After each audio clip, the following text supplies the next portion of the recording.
Merci de votre fidélité à Télé 7. Dans l'actualité de ce jeudi, les réfugiés vivant en RDC souhaitent rencontrer les autorités pour plaider leur cause. Ce vœu a été émis ce jeudi lors de la célébration de la journée leur dédiée. À Ilebo, dans le Kasaï occidental, la fièvre typhoïde fait des victimes. Près de 2000 personnes sont victimes de cette épidémie. L'ONG internationale Médecins sans frontières s'emploie pour venir en aide aux patients.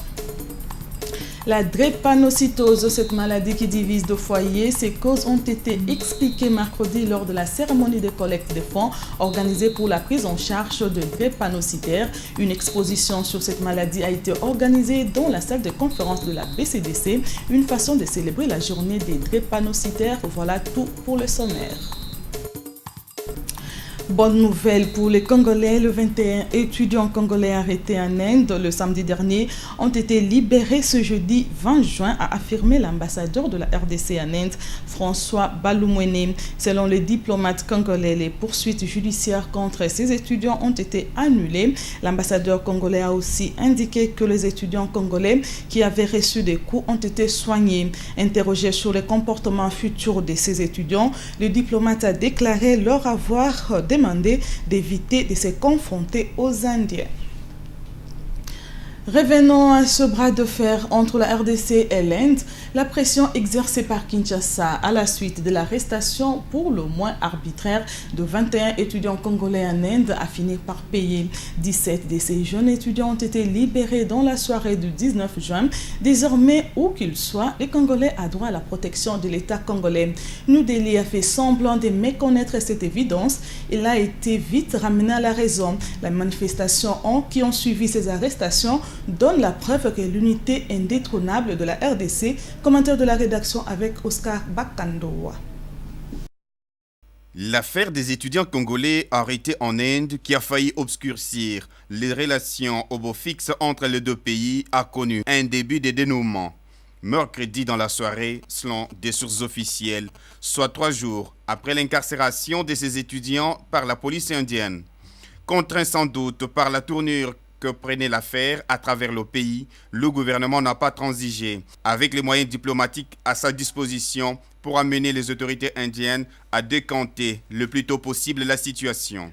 Ces étudiants, dont 21 Congolais et un Angolais, selon RFI, ont été accusés par la police de la région indienne de Punjab d'avoir violé et frappé des Indiens ainsi que des policiers. Ils ont été gardés en détention provisoire depuis le 16 juin. Pour se dédouaner vis-à-vis de son opinion publique, le gouvernement de la RDC a accru sa pression sur le gouvernement indien.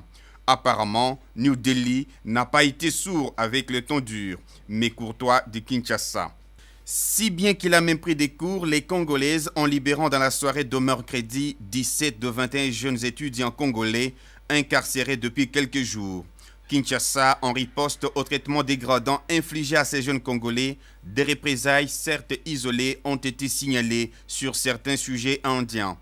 En colère, la population a voulu organiser des actions de représailles en rapport avec le traitement subi par les étudiants congolais en Inde. Mieux vaut tard que jamais, le gouvernement de la RDC vient de se réveiller de son profond sommeil en cette matière et élève une vigoureuse et audible protestation en direction des autorités de New Delhi. Les Congolais ne sont pas des sous-hommes lorsqu'ils vivent à l'étranger. La liste des violences faites aux Congolais est longue. En plus des exactions commises par les voisins rwandais, il y a également l'Angola qui procède à des expulsions violentes contre des Congolais en situation irrégulière. De même, juste en face, à Brazzaville, le traitement réservé aux Congolais de Kinshasa n'est pas toujours approprié. L'affaire des étudiants congolais en Inde devait servir de déclic pour un éveil véritablement national. Cela prouve à suffisance que le Congo reste indivisible. Encore une fois de plus, l'on se rend bien compte que l'unité du Congo est sacrée. À l'occasion de la Journée internationale des réfugiés célébrée ce jeudi 20 juin, le représentant régional au Commissariat des Nations Unies pour les réfugiés a salué l'accueil réservé aux Centrafricains en République démocratique du Congo. Il s'est réjoui du fait que le gouvernement de la RDC reste sensible aux crises qui se produisent dans la sous-région. Je pense, a-t-il renchéri, que l'attitude des autorités de la RDC rejoint le thème de cette année, à savoir une famille déchirée par la guerre est une famille de trop. Une seule famille déchirée par la guerre, c'est déjà trop. C'est sous ces thèmes que la journée de réfugiés a été célébrée à travers le monde ce 20 juin à Kinshasa au cours d'une manifestation organisée dans la commune de Lingwala par le Haut Commissariat pour les réfugiés. Ces derniers ont émis le vœu de rencontrer les personnalités sensibles à leur situation et les demandeurs d'asile. Mariam Boya et Dieu merci Sueka pour le reportage. C'est à travers cette cérémonie que le Haut Commissariat des Nations Unies pour les réfugiés a célébré cette journée dédiée aux réfugiés ici à Kinshasa. Le représentant assistant chargé de la protection du HCR a saisi cette opportunité pour donner les statistiques annuelles tout en précisant que la guerre demeure la principale cause de déplacement des populations. Un grand nombre de réfugiés, 180 000, 2,5 millions de déplacés internes. Donc ça mérite une attention particulière partout dans le monde de connaître cette situation. C'est une journée de sensibilisation partout dans le monde. Donc on essaie de faire notre mieux pour connaître les problèmes d'ici et ailleurs aussi.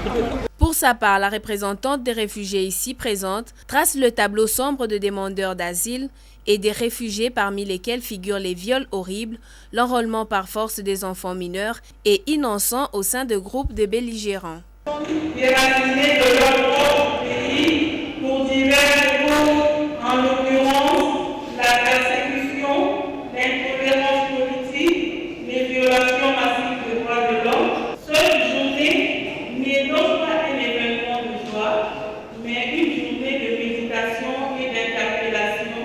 En ce sens, il y va de l'avenir des réfugiés. À l'issue de cette rencontre, les réfugiés ont recommandé au HCR, au gouvernement du pays hôte, aux agences du système des Nations Unies, aux ambassadeurs accrédités en République démocratique du Congo et à la communauté internationale d'accorder une attention soutenue car, dit-on, les grands mérites d'une profession, c'est d'unir des hommes.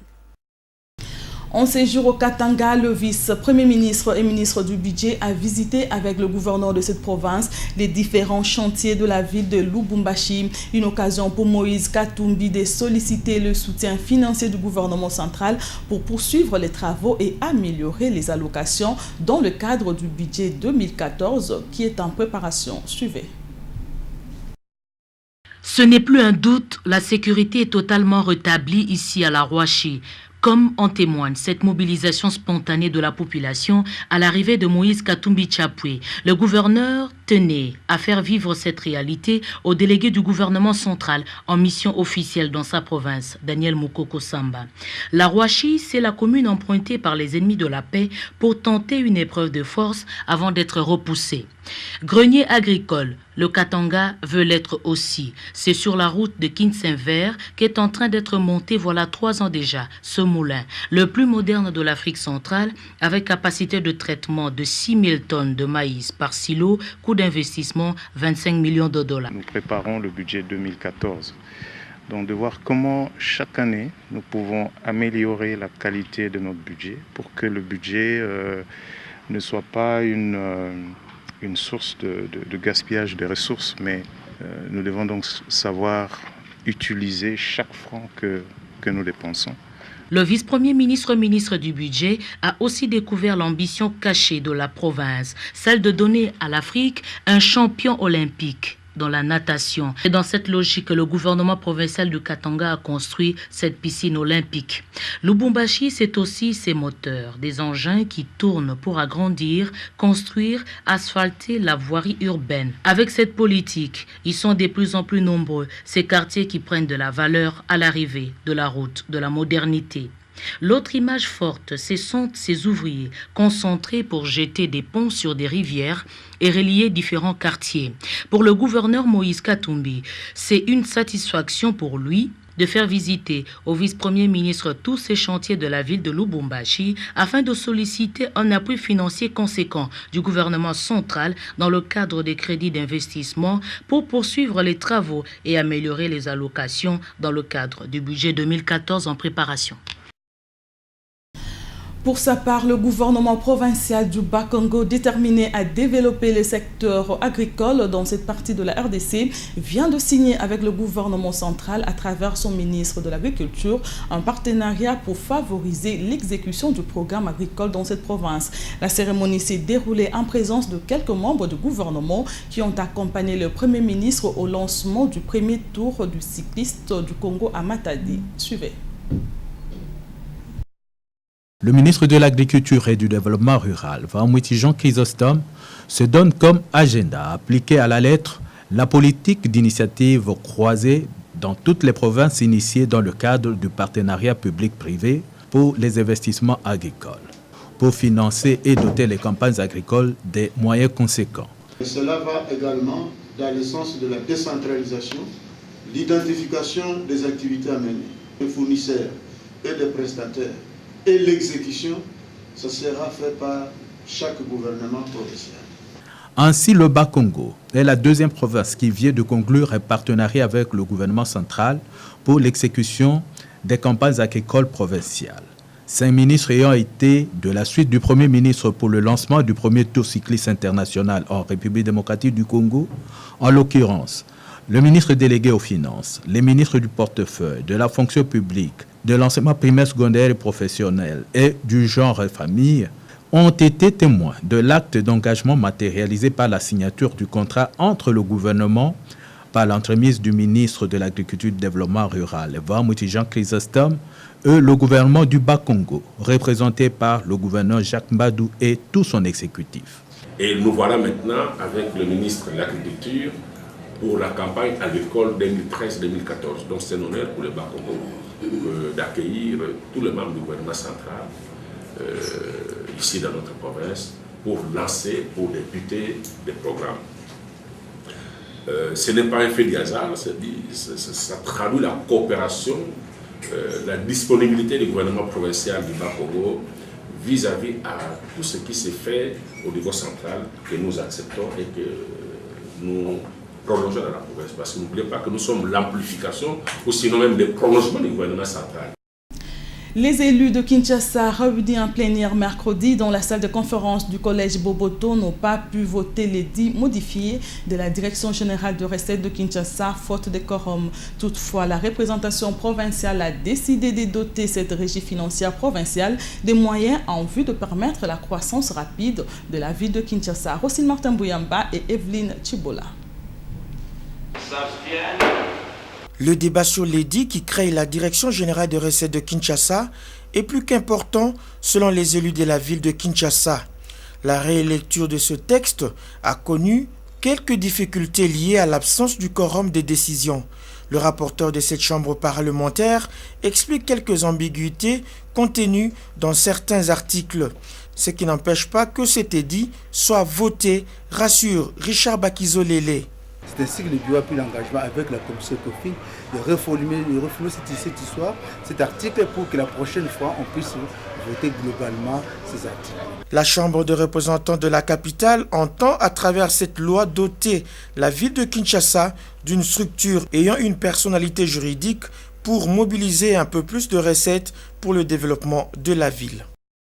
En santé, une épidémie de fièvre typhoïde sévit actuellement dans le territoire d'Ilebo, dans la province du Kasaï occidental. Sur place, depuis début mai, Médecins sans frontières dit avoir pris en charge plus de 1700 cas de malades, dont 1402 simples et 205 cas compliqués. Médecins sans frontières travaillent d'arrache-pied pour éradiquer cette épidémie. On fait le point de cette situation dans ce reportage tourné à l'hôpital général d'Ilebo.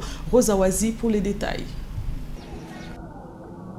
C'est ici, à l'hôpital général de la cité d'Ilebo, que sont internés la plupart des cas enregistrés depuis le début de cette épidémie. Cette formation médicale est choisie par Médecins sans frontières pour la prise en charge gratuite de malades, sans doute parce qu'elle présente de conditions plus ou moins favorables. Les malades sont suivis avec beaucoup d'attention. Les équipes de Médecins sans frontières s'emploient aussi à la sensibilisation de la population sur les mesures d'hygiène à adopter en vue de se protéger contre la fièvre typhoïde. La plupart des malades guéris de cette maladie témoignent. Nous avons maintenant la solution. Nous sommes très heureux comme ils nous ont apporté les médicaments gratuits et maintenant nous sommes bien 17 hommes. Célestin Kanda, infirmier à cet hôpital, remercie Médecins sans frontières pour son appui à la prise en charge des malades. Ni cet appui, on ne pouvait pas vraiment prendre en charge tous ces cas ici, puisqu'il y a des cas de péritonite, il y a des cas des abdomens aigus chirurgicaux qu'on est en train d'intervenir par jour, il y a des fois 2, 3. Alors, ni cet appui, on ne pouvait pas s'en sortir. Médecins sans frontières promet pour sa part de faire les nécessaires jusqu'à l'éradication totale de cette épidémie. Nous comptons, je pense, dans la semaine 22, pouvoir s'étendre encore dans d'autres 5 autres aires de santé où nous pensons que malgré le taux d'attaque est quand même élevé, mais nous pourrons s'étendre parce que nous avons déjà une maîtrise de la part aux 10 aires de santé qui se trouvent dans la cité de Ilebo. Rappelons que la fièvre typhoïde est une maladie qui se transmet par les selles contaminées, mais aussi par l'absorption d'aliments impropres à la consommation et des lots pollués de matière fécale. Restons toujours dans ce secteur de la santé pour signaler que le monde a célébré hier la journée internationale de lutte contre la drépanocytose.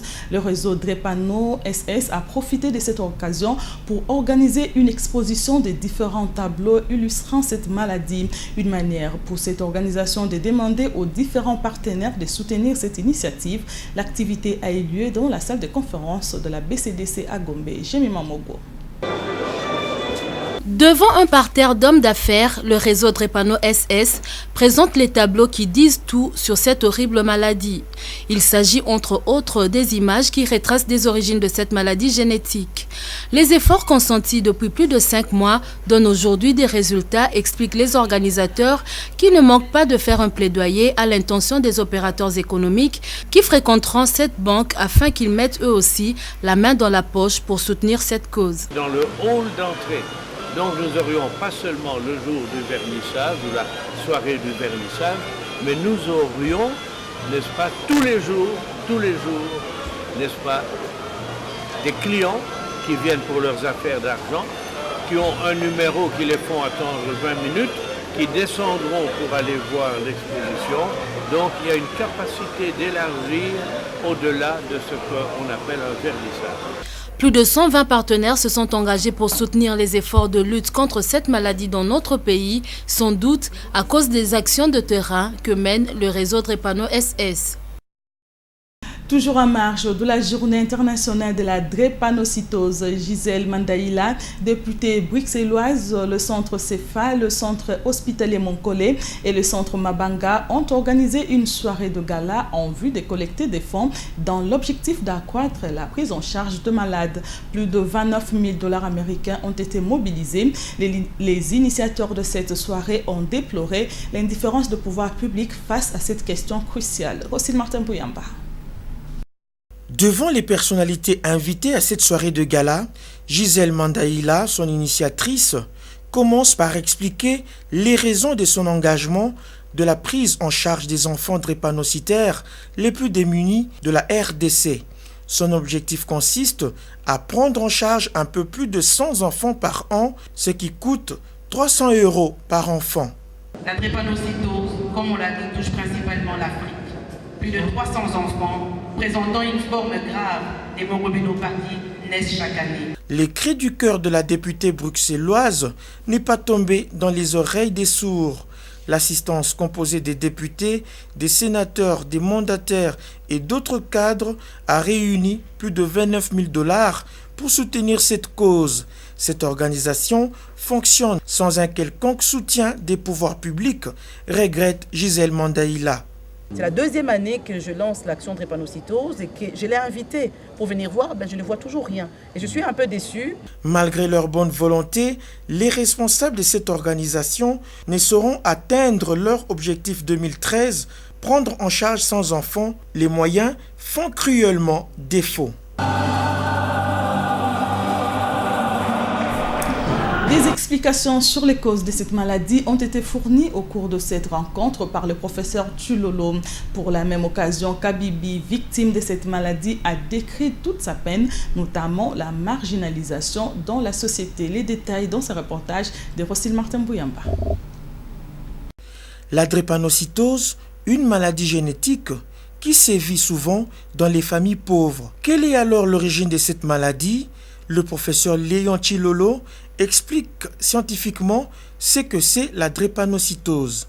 C'est une maladie qui est caractérisée par trois grands phénomènes. Le premier, c'est la douleur. Et d'ailleurs, appelée parfois dans certaines régions la maladie qui fait éclater les os. La deuxième manifestation principale, c'est l'anémie.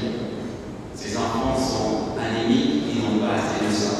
Une troisième manifestation, qui n'est pas des moindres, qui est d'ailleurs plus sévère, c'est la sensibilité aux infections. Kabibi, 29 ans d'âge, en souffre toute sa vie. Cette jeune fille relate sa douleur avec peine. En ce qui concerne la stigmatisation, j'ai été privée d'un emploi dans une formation hospitalière de Kinshasa après qu'ils aient connaissance de mon état de santé. L'important en tout état de cause est de connaître sa carte génétique.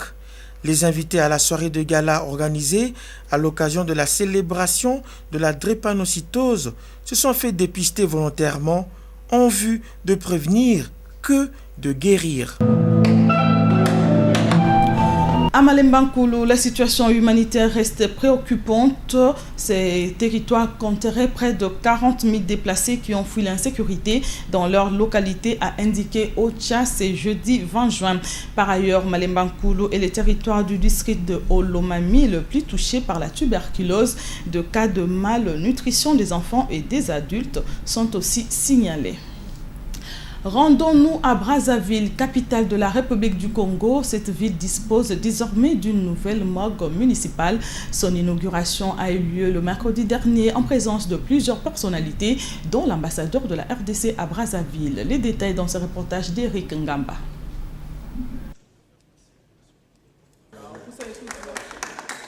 Le respect de la vie humaine ainsi que de sa dignité s'impose même après la mort.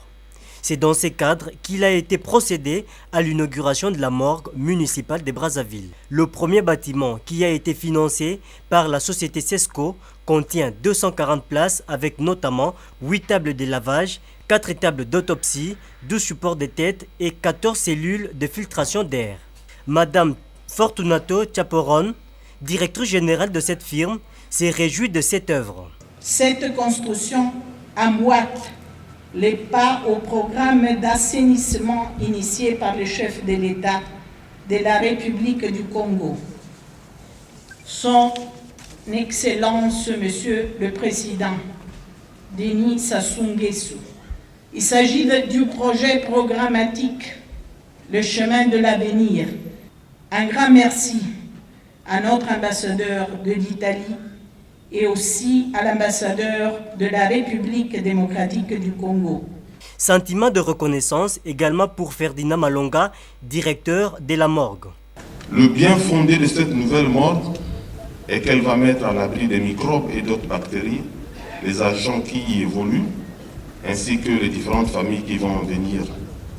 Contrairement à l'ancienne morgue âgée de 33 ans, qui commençait à devenir un danger sanitaire pour tous.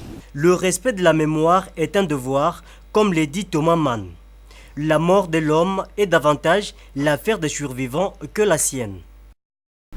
Matata Ponyo a procédé mercredi au lancement du premier tour cycliste du Congo à partir de Matadi, chef-lieu de la province du Bas-Congo. Un tournoi qui réunit les coureurs congolais et étrangers. En sa deuxième journée, c'est un Français qui a terminé premier sur le tronçon Matadi-Songololo, signalant que le gouvernement a mis les moyens conséquents pour le bon déroulement de ce rendez-vous international. Je vous invite à présent à suivre la revue de presse avec Mariam Boya.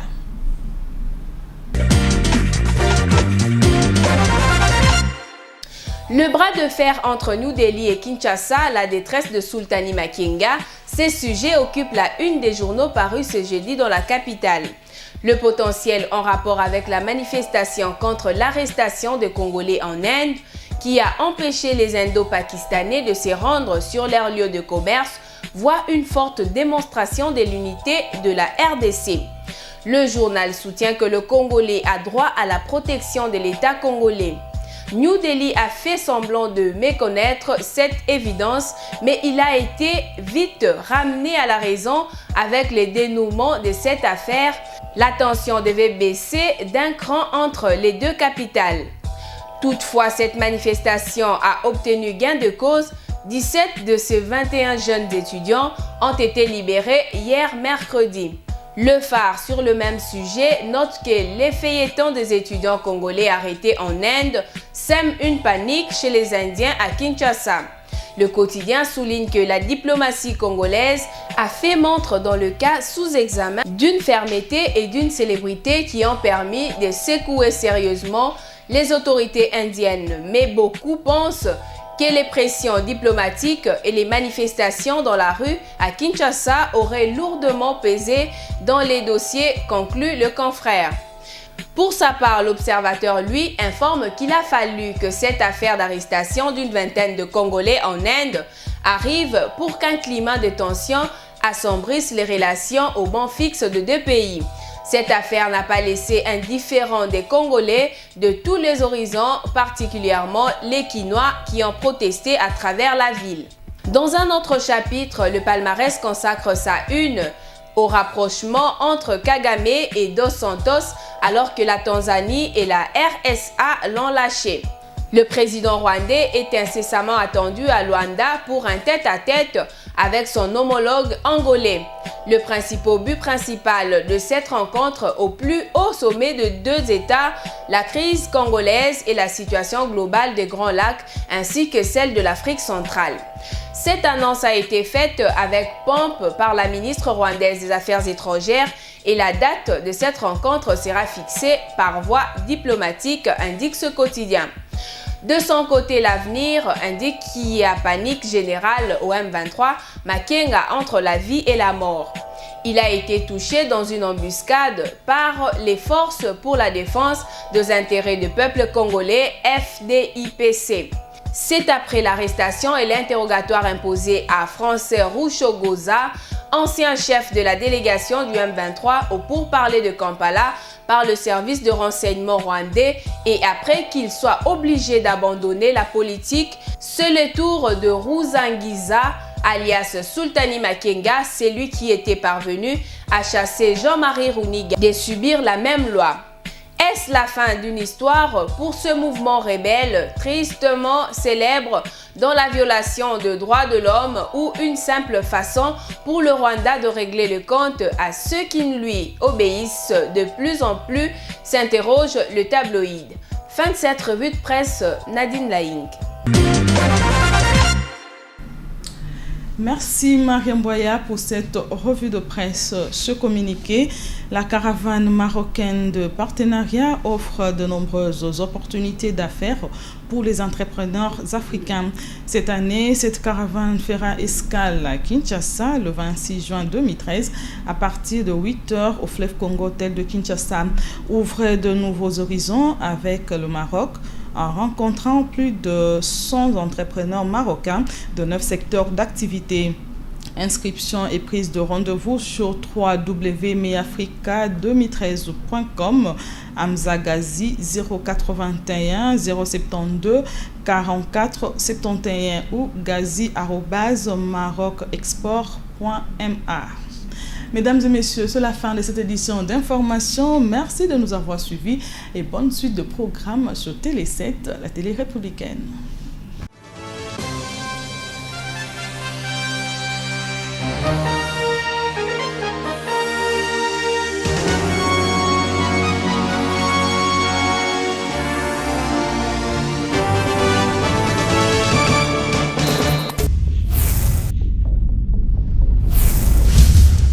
Communiqué nécrologique. Les familles Massamba, Lemba, son épouse, ses enfants ainsi que ses frères et sœurs ont le regret d'annoncer aux amis et connaissances la mort de papa Lemba Diamassamba Félix Eboué, cadre supérieur dans l'entreprise Groupe Ndombassi. Décès survenu le jeudi 13 juin 2013 au centre hospitalier Montcollet à Mongafula.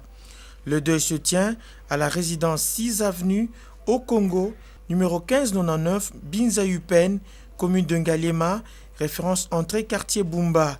Le programme de funérailles se présente de la manière suivante. Vendredi 21 juin 2013 à 12h, levée du corps à la morgue du centre hospitalier Moncolé vers sa résidence. Samedi 22 juin 2013 à 12h30, levée du corps de la résidence pour Mbanzangungu au Bas-Congo. Dimanche 23 juin 2013 à 12h, l'inhumation au cimetière du village Mpete, tout près du camp militaire et Fatabel.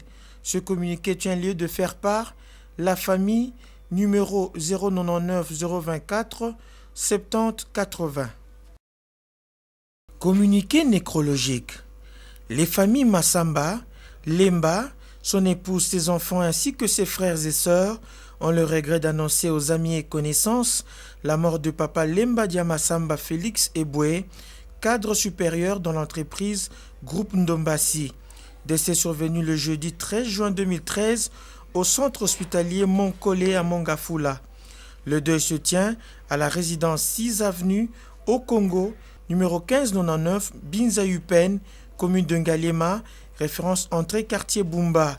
Le programme de funérailles se présente de la manière suivante. Vendredi 21 juin 2013 à 12h, levée du corps à la morgue du centre hospitalier Moncolé vers sa résidence. Samedi 22 juin 2013 à 12h30, levée du corps de la résidence pour Mbanzangungu au Bas-Congo. Dimanche 23 juin 2013 à 12h, l'inhumation au cimetière du village Mpete, tout près du camp militaire et Fatabel. Ce communiqué tient lieu de faire part la famille numéro 099 024 70 80.